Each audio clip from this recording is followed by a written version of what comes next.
हैं कि भला होता, काश तूने मेरी आज्ञाओं को ध्यान से सुना होता। काश दूसरी शब्दों से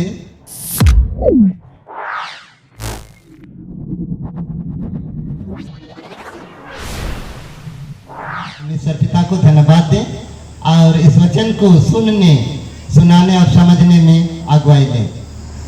करुणामयी पिता परमेश्वर, सारी आदर महिमा तुझे अर्पण करते हैं कि आज तो इस प्राकृतिक सौंदर्य से भरा हुआ आमगांव मंडली के परिसर में इतने प्रियों को एकत्र होने का मौका दिया। चौथा डायसेशन यूथ कन्वेंशन के माध्यम से वह आह्वान हमारे जीवन में बना रहने पाए कि उस आह्वान के अनुसार अपने जीवन को हम संवार सकें। हम अपने हाथों में समर्पित होते हैं। विशेष करके तू अपने दुर्बल दास के संग हो ले और अपनी आवाज अपने दास के माध्यम से हमारे बीच में प्रकट कर दे कि जैसा तू चाहता है उस आह्वान को हम स्वीकार करने पाए और अपने जीवन को ढालने पाए। गुनाह हुए हैं उसे क्षमा कर, और यह प्रार्थना मांगा है प्रभु यीशु मसीह के नाम से, सुन और ग्रहण कर ले, आमीन। इससे पहले कि हम पाठ में आगे बढ़ें प्रकाशन की ओर, और एक वचन मैं पढ़ना चाहूंगा जो इस यशायाह 48:18 से के जवाब के रूप में हमें मिलेगा, और वह है यशायाह 57 और उसके 21 वचन। यशायाह 57 और उसके 21 वचन, 57 चैप्टर और वर्ष 21 लिखा है, दुष्टों के लिए शांति नहीं है, दुष्टों के लिए शांति नहीं है, मेरे परमेश्वर का यही वचन है। दुष्टों के लिए शांति नहीं है, मेरे परमेश्वर का यही वचन है। इससे पहले कि हम प्रकाशन में आए, कार्यक्रम के अनुसार मेरा पीरियड समाप्त हो गया। 9:30 बजे से कितने बजे तक था, तो मैं संचालकों से अनुरोध करूंगा कि मैं कितने मिनट जा सकता हूं, कितने मिनट मुझे झेल सकते हैं, थोड़ा बता दें, उसके अनुसार ही मैं बढ़ने का कोशिश करूंगा।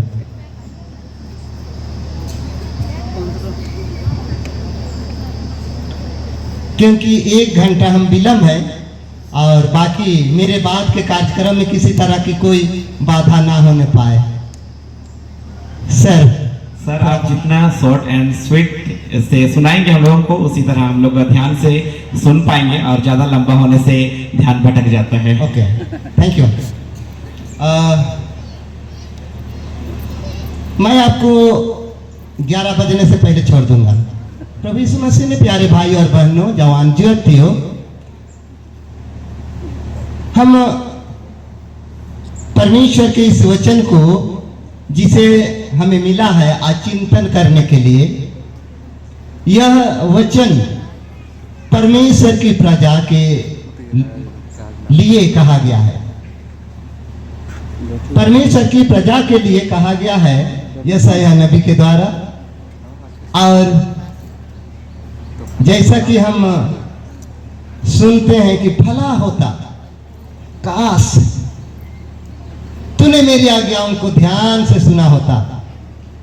काश दूसरी शब्दों से भला होता, उसको हम इस रूप में समझ सकते हैं, काश मेरी आज्ञाओं को तू ध्यान से सुना होता और उस आज्ञाओं के अनुसार जीवन व्यतीत किया होता, तो तुम्हारे जीवन में नदी की नाई शांति, नदी की नाई बहती और आनंद की भरपूरी समुद्र के लहरों के समान हो जाता। इधर क्या नदी है, बहुत गहरा लगता है दिखने में, मुझे पता नहीं क्या नदी है, ब्राह्मणी नदी। मैं 2 बार पार किया यहाँ पहुँचने से पहले। तो इस प्रकार से परमेश्वर का वचन यशायाह के द्वारा इस्राएली जातियों के बीच में उस समय पहुंचा जिस समय सारी इस्राएल बेबीलोन की दासत्व में थे। बेबीलोन की दासत्व में इस्राएल के प्रजा, सारा इस्राएली दासत्व की बंधुआई में या जकड़न में रहे। लेकिन परमेश्वर इतना निर्दयी तो नहीं कि अपनी प्रजाओं को हमेशा दासत्व में या बंधुआई में पड़ा हुआ रहे, लेकिन वह इतनी दयालु है कि अपनी प्रजा को फिर से अपने आशीषों के बीच में देखना चाहता है, अपनी संगति में देखना चाहता है। अपनी संगति से दूर भटक जाने के कारण उन्हें दासत्व में जाने के समय बचाया नहीं। इसलिए नहीं बचाया कि वे दासत्व में उनकी गलतियों के कारण दासत्व की स्थिति में पाए गए। और आज भी उन्हें ऐसी ही परिस्थिति में फिर से पुनर्वास करने के लिए वह तैयारी करता है। और पुनर्वास करने के क्रम में यहोवा क्या कहता है कि भला होता कि तूने मेरी आज्ञाओं को ध्यान से सुना होता, तब तो इस बेबीलोन की बंधुआई की परिस्थिति तुझ में नहीं पड़ती, वरन तू शांति के साथ जीवन व्यतीत किया होता और तेरे जीवन में तेरी परिस्थिति धर्म के कारण समुद्र के लहरों के समान। समुद्र में कैसे लहर उठता है, मैं समुद्र देखा नहीं, आप लोग इधर नजदीक में होंगे तो समुद्र का लहर कितनी शक्तिशाली होता होगा। उसी प्रकार तेरे जीवन में धार्मिक स्वभाव बड़ी प्रबलता से विकसित हो सकता था, लेकिन काश तूने मेरी आज्ञाओं को ध्यान से नहीं सुना, मेरी आज्ञाओं के अनुसार अपना जीवन व्यतीत नहीं किया।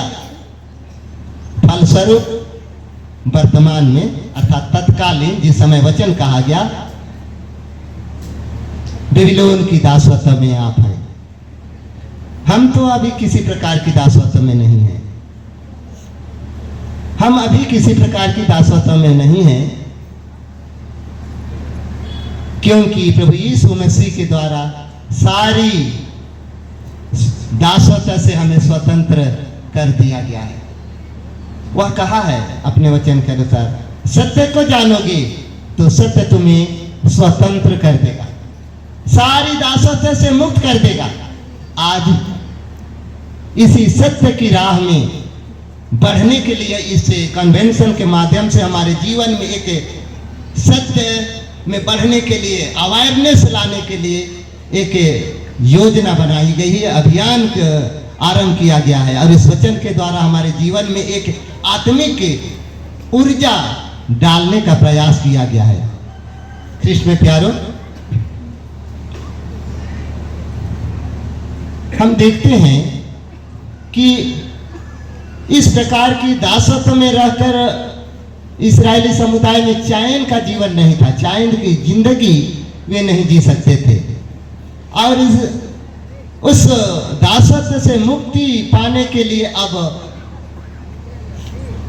आंतरिक चिंता करने लगे कि हम किस उपाय से इस दासत्व से छुड़ाए जा सकते हैं, किस उपाय से।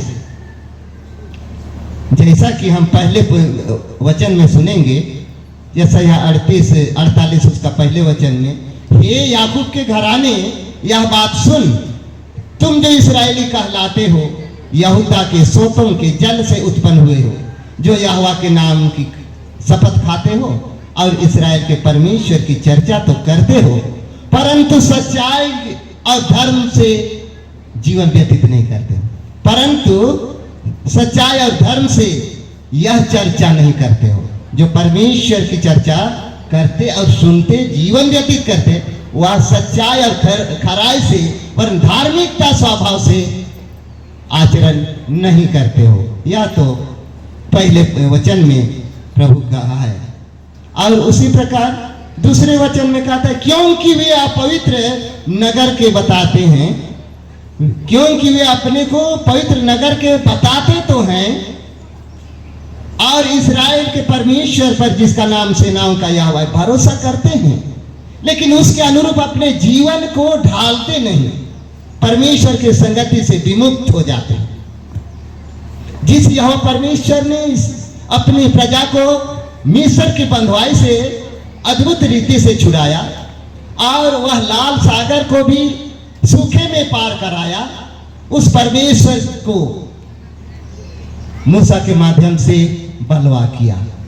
जिस यह परमेश्वर ने अद्भुत रीति से लाल सागर पार कराया, मिस्र की बंधुआई से छुड़ाया, निर्जन जंगल में चट्टान में से चट्टान को चीर कर निर्जल जल की सोता को उमड़ने दिया, उस परमेश्वर के प्रति अपनी स्वभाव को बिगाड़ दिया, सच्चाई और खराई से विमुक्त हो गए। फलस्वरूप परमेश्वर भी अपनी कृपा दृष्टि उनके जीवन से किनारे कर दिया और इस प्रकार से देखते हैं कि अन्य देवी देवताओं के पीछे चले गए। एक और अपने आप को परमेश्वर की निज संतान कहते हैं, परमेश्वर की प्रजा कहलाने का घमंड करते हैं, दूसरी ओर उस लायक उनका आचरण नहीं, परमेश्वर से विमुक्त होकर जीवन व्यतीत करते हैं। फलस्वरूप वे परमेश्वर की प्रजा कहलाने के योग्य नहीं बच जाते हैं। 12 वचन में हम देखते हैं परमेश्वर ने अपने चुने हुए दास को क्या कहता है, हे याकूब, हे मेरे बुलाए हुए इस्राएल, मेरी ओर कान लगाकर सुन, मैं वही हूं, मैं ही आदि और अंत हूं, सो कि मेरे बताए हुए राह पर आगे चलते जाएं। तो निश्चित रूप से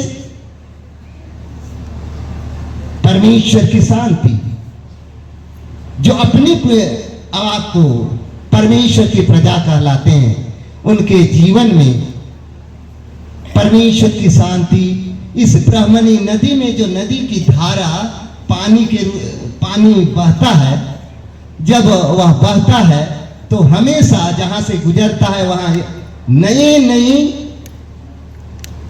जल को वह हमारे बीच में से, यदि हम यहाँ खड़ा हैं तो हर एक क्षण जैसे जैसे वह बहता है एक नया जल, नया सोता, उसका निर्मलता बहते रहता है, वह कभी कम नहीं होता।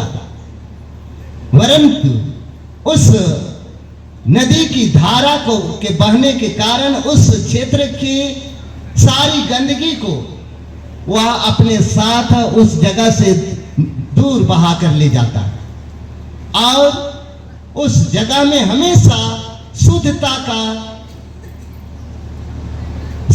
का वातावरण बनाना चाहता है और उस नदी के किनारे वाले भूमि को हमेशा शीतल पहुंचाता है, ठंडक पहुंचाता है और नदी के किनारे के जितने हरियाली हमेशा बनी रहती है। इसी प्रकार परमेश्वर की प्रजा जो अपने आप को परमेश्वर की प्रजा कहलाती है, उसके जीवन में निरंतर शांति और आनंद की भरपूरी दिन प्रतिदिन लगातार उसमें कभी कम होने नहीं देता है। अनवरत उनके जीवन में शांति और आनंद और आशीष की भरपूरी परमेश्वर उंडेलना चाहता है, परंतु उसके लिए रिक्वायरमेंट भी चाहता है कि हम उस अनुरूप अपने जीवन और आचरण को बनाएं। और जहां नदी की तेज धारा बहती है और वह धीमी पड़ जाती है, तो धीमी पड़ जाने से अपनी शांत लहर से उस क्षेत्र में मिट्टी का कटाव कम पड़ जाता है, और मिट्टी का कटाव कम हो जाने से उस क्षेत्र के लोगों के लिए जब उसके जीवन में वह और भी वातावरण को सुलभ और मधुर बना देता है। कृष्ण में प्यारो, और इस प्रकार से हर एक क्षण जब नदी के किनारे आप अवस्थित हैं तो आपको ज्यादा अनुभव है कि आपको हमेशा लगातार अनवरत नदी की स्वच्छ जल आपको मिलते रहती है। जब तक कि आप ऊपर से गंदा पानी उतरता है और उस जगह से नहीं गुजर जाता है, तब तक आप इंतजार करते हैं कि कब ये गंदा पानी बह जाए और स्वच्छ जल हमें मिले, तब मैं अपने आप को धो डालूं या नहा लूं। तो कृष्ण में प्यारो, आज परमेश्वर हमारे जीवन में इसी प्रकार हमेशा अपनी शांति और आनंद और आशीष की भरपूरी को हमारे जीवन में निरंतर अनवरत कंटिन्यू बहता रहे, उमड़ता रहे, और मेरी प्रजा के लोग अर्थात हम सब उससे आत्मिक रूप से लाभान्वित होते रहें। यह परमेश्वर की इच्छा है। यह परमेश्वर की इच्छा है कि हर एक जन परमेश्वर की आशीष से अनवरत लाभान्वित होते रहें, और उसके लिए अपने जीवन में यदि हम शांति की तलाश करते हैं तो शांति का पॉइंट कहाँ मिलेगा, शांति का सोता कहाँ मिलेगा? अन्यत्र हम ढूंढते हैं तो कदापि हमें नहीं मिल पाएगा। जैसे भजन के गानेहारा कहता है कि जैसे पशु जल के लिए निरंतर यहां वहां ढूंढती है, जैसे हरिणी ढूंढती है, वैसे ही प्रभु मैं भी तुझे ढूंढता हूं। जैसा मरुभूमि में पशु पानी की को खोजने के लिए, अपनी तृप्ति प्यास बुझाने के लिए हमेशा ढूंढते रहते हैं, उसी तरह हमें भी परमेश्वर के वचन को निरंतर ढूंढने की आवश्यकता है, और अपने जीवन में परमेश्वर की आशीष को हम तब पा सकते हैं। और यदि हम परमेश्वर की शांति को महसूस करते हैं, महसूस करना चाहते हैं, तो हम अपने आप को परखें, हम अपने आप को मूल्यांकन करें, स्वयं मूल्यांकन करें कि हम परमेश्वर की आज्ञा के अनुसार, वचन के अनुसार हम कितने उस आशीष को या उस शांति को पाने के काबिल हैं या नहीं। अन्यथा वह हमारे लिए निराव्यर्थ होगा। और हम यदि अपने जीवन में परमेश्वर की आज्ञाओं के अनुसार जीवन व्यतीत करते हैं तो निश्चित रूप से हमारे जीवन में उस परमेश्वर की अनंत शांति नदी में बहने वाले पानी की तरह कभी खत्म नहीं होगा, कभी खत्म नहीं होगा। जो भी कि बरसात के मौसम में यह नदी इस पार से उस पार लबालब भरा हुआ रहा होगा, लेकिन अभी भी निरंतर यहाँ स्वच्छ जल बहता हुआ हम देखते हैं। उसी प्रकार परमेश्वर की शांति हमारे जीवन में निरंतर बहते हुए और उमड़ते हुए परमेश्वर देखना चाहता है, परंतु कैसे कैसे बहने पाए, कैसे उमड़ने पाए। हम परमेश्वर की आज्ञाओं को पालन करें, व्यवस्था की बातों को चिंतन करें और उसके अनुसार अपने आचरण को बनाएं, और हमेशा अपने जीवन को पवित्र और शुद्ध रख करके जीवन यापन करने का चेष्टा करें। तो निश्चित रूप से वह शुद्धता हमारे जीवन, हमारे बीच में अनंत आनंद का जीवन को लाती है, अनंत आनंद का जीवन को लाती है, जो कभी ब्रेक नहीं हो सकता है, कभी रुक नहीं सकता, जिसके लिए हम उदाहरण के लिए कई एक बार हम लोग सुना है, लुक कर थे सुसमाचार उसके 16 अध्याय के 19 पद के आगे वह जीवन की लगातारता के बारे में वहां पर बताया गया है। एक धनवान व्यक्ति और एक लाजर नामक कंगाल और लाचार घाव से भरा हुआ व्यक्ति, जिन्होंने परमेश्वर के प्रति अपने जीवन को किस रूप में उपयोग में लाया, आप बता सकते हैं कौन टॉप 1 में आया? धनवान व्यक्ति और लाजर नामक व्यक्ति जो कंगाल और घावों से भरा हुआ था, उस दोनों में से टॉप 1 में कौन आया? लाजर। धन्यवाद। आप उस बात को ध्यान से उस वचन को पढ़ा है, सुना है कि धनवान अपनी धन पर घमंड किया, अपनी सारी सुख सुविधाओं होने के बावजूद भी उस लाजर का कोई चिंता नहीं किया जिस लाजर को सुधि लिया जा सके। धनवान व्यक्ति उसकी उपचार कराए, इसी उद्देश्य से धनवान के ड्योढ़ी पर लाया गया, लेकिन धनवान तरस नहीं खाया, अपने धन पर घमंड किया, अपनी अधिकार कुर्सी ऐश्वर्याम पर अधिक भरोसा किया, लेकिन वह धन कुर्सी अधिकार उसे शांति और आनंद नहीं दे सका। अंत में क्या कहता है?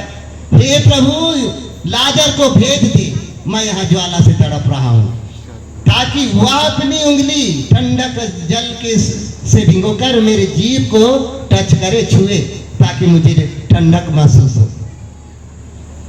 जीवन में वह परमेश्वर को कभी नहीं पहचाना, परमेश्वर की आशीष को कभी नहीं पहचाना, परमेश्वर के दिए हुए उस राजगद्दी का उपयोग नहीं किया, लोगों की सेवा नहीं किया, उस लाचार व्यक्ति का सेवा नहीं किया, उपचार करने की व्यवस्था नहीं की, जिसके कारण वह परमेश्वर के उस अनंत शांति जो निरंतर नदी की नाई उसके जीवन में बह सकता था, परमेश्वर उसके जीवन में सूखे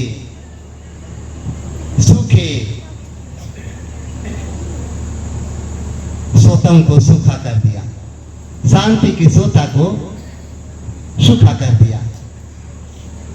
कृष्ण में प्यारो, उस उदाहरण से हम अपने जीवन में आज के वचन के अनुसार ध्यान करें, और जैसा कि कहा गया कि भला होता तूने मेरी आज्ञाओं को ध्यान से सुना होता,